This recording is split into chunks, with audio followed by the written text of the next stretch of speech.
মহারাষ্ট্রে বিজেপির জয়ে উল্লাসিত মোহনপুর মণ্ডলের পক্ষ থেকে অভিনন্দন র্যালিতে রাস্তায় নামলেন কৃষিমন্ত্রী রতনলাল নাথ। ঢাকঢোল পিটিয়ে আনন্দে এলাকার বিভিন্ন পথ পরিক্রমায় নাচলেন মণ্ডলের লোকজন। এলাকার বিধায়ক তথা কৃষিমন্ত্রী জানান, মহারাষ্ট্রের মানুষ সিদ্ধান্ত নিয়েছে মোদীজির নেতৃত্বে ভারতে উন্নয়নের কাজ চলছে।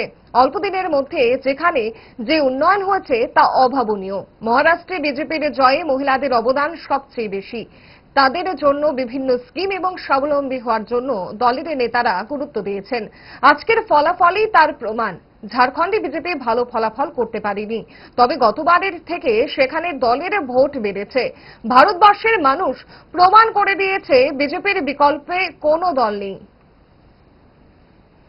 মানুষ সিদ্ধান্ত নিয়েছে যে মোদীজির নেতৃত্বে যে ভারতবর্ষ যে ডেভেলপমেন্টের কাজ চলছে, উন্নয়নের কাজ চলছে এবং মহারাষ্ট্র অল্প কিছুদিনের মধ্যে যে ডেভেলপমেন্ট হয়েছে যেটা অভাবনীয়।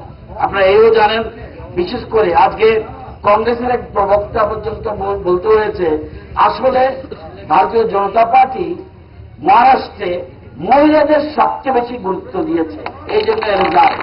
কংগ্রেসের প্রবক্তা পর্যন্ত বলতে হয়েছে যে মহারাষ্ট্রে বিজেপি আসার পিছনে মহিলাদের অবদান সবচেয়ে বেশি, কারণ আমাদের একনাথ শিন্দে, আমাদের দেবেন্দ্র ফডনবিস এবং অন্যান্য আমাদের বিজেপির কর্মকর্তারা, কার্যকর্তারা সবচেয়ে বেশি মহিলারা যারা, তাদেরকে স্বাবলম্বী করার জন্য বিভিন্ন ধরনের স্কিম এবং তাদের গুরুত্ব দিয়েছে।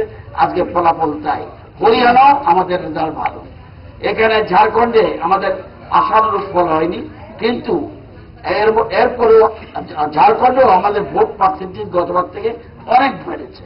তো সুতরাং বারবার ভারতবর্ষের মানুষ প্রমাণ করে দিয়েছে বিজেপির বিকল্প কোনো দল নেই।